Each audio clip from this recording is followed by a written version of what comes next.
பெரும் பணத்தை குறிக்கக்கூடிய ஒரு கிரகம் இப்போ பெயர்ச்சி ஆகிறார். பெயர்ச்சி ஆகும்போது சில ராசிக்காரங்களுக்கு நல்ல இடத்தில் அமர்ந்து சில யோகமான இடங்களை அவர் பார்வை செய்வார். ஒரு சில ராசிக்காரங்களுக்கு பொருளாதாரத்தில் பண வரவில் ஒரு நல்ல மேன்மையான அமைப்பை அவர் கொடுப்பார். இயல்புக்கு மாறான அல்லது இயல்பை விட மிக அதிகமான பணத்தை பொருளாதாரத்தை சம்பாதிச்சிருவாங்க. நம்ம கையில் இருக்கிற 100, 50, 1000, 2000 இதெல்லாம் பணம். கோடிக்கணக்கில் இருக்குது, லட்சக்கணக்கில் இருக்குன்னா அது தனம். தனத்தை குறிக்கின்ற, பெரும் பணத்தை குறிக்கின்ற, பெரும் பொருளாதாரத்தை குறிக்கின்ற காரக கிரகம் குரு. 3 ராசிக்காரங்களுக்கு ஒரு அபரிமிதமான பொருளாதார வளர்ச்சிதனை இந்த குரு கொடுக்க இருக்கிறார். அப்படி யார் யாருக்கு கொடுக்க போகிறார்? குரு பெயரப் போகிறார். குரு அப்படின்னால என்னங்க? தனம். பணம் கிடையாது, தனம். பணம்னா நம்ம கையில் இருக்கிற 100, 50, 1000, 2000 இதெல்லாம் பணம். கோடிக்கணக்கில் இருக்குது, லட்சக்கணக்கில் இருக்குன்னா அது தனம். தனத்தை குறிக்கின்ற, பெரும் பணத்தை குறிக்கின்ற, பெரும் பொருளாதாரத்தை குறிக்கின்ற காரக கிரகம் குரு. அவர் தாங்க முழு முதற் சுபர்.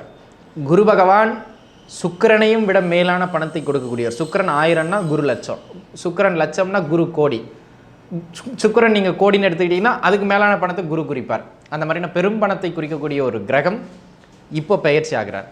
பெயர்ச்சி ஆகும்போது சில ராசிக்காரங்களுக்கு நல்ல இடத்தில் அமர்ந்து சில யோகமான இடங்களை அவர் பார்வை செய்வார். அதன் அடிப்படையில் ஒரு சில ராசிக்காரங்களுக்கு பொருளாதாரத்தில் பண வரவில் ஒரு நல்ல மேன்மையான அமைப்பை அவர் கொடுப்பார்.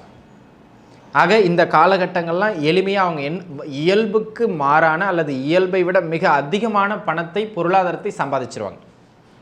லைஃப்பில் ஓரளவுக்கு நல்ல இப்போ போன வருஷம்லாம் எனக்கு வருமானம் மடமடன்னு ஏறிடுச்சுப்பா, இந்த வருஷம் கொஞ்சம் டல்லாக இருக்குப்பா அப்படின்னு சொல்ல முடியாது. அந்த மடமடன்னு ஏறிச்சு பாருங்கள். அதுக்கு காரணம் இந்த கோச்சார குரு.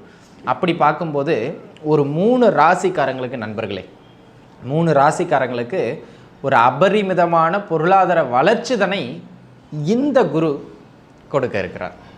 அப்படி யார் யாருக்கு கொடுக்க போகிறார் அப்படின்னு கேட்டிங்கன்னா ஒரு 3 ராசிக்காரங்க.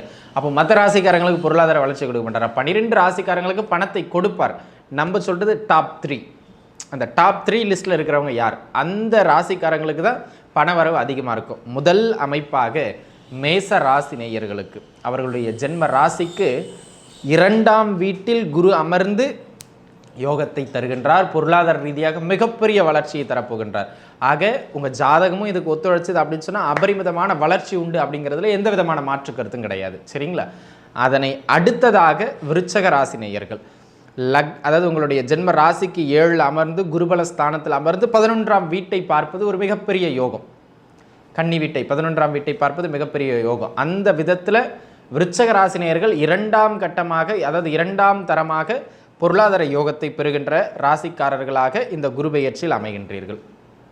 அதனை அடுத்ததாக மகர ராசி நேயர்களுக்கு, மகர ராசி நேயர்களுக்கு மிகவும் யோகமான அமைப்புகளில் இந்த காலகட்டம் பணவரவை கொடுக்கின்ற ஒரு அமைப்புகளில் 5ஆம் இட குருபலஸ்தானத்தில் அமர்ந்து அவர் ஒரு மிகப்பெரிய யோக இடம்னு சொல்லக்கூடிய 11ஆம் இடம் தன்னை விருச்சக வீட்டை பார்வை செய்வது மிகப்பெரிய யோகம். அந்த விதத்தில் மேச ராசிக்காரர்களுக்கும், அதனை அடுத்ததாக விருச்சிக ராசிக்காரர்களுக்கும், அதனை அடுத்ததாக மகர ராசிக்காரர்களுக்கும் மிகவும் யோகமான காலம் இந்த குரு பெயர்ச்சி காலம் பண வரவில். சரிங்களா?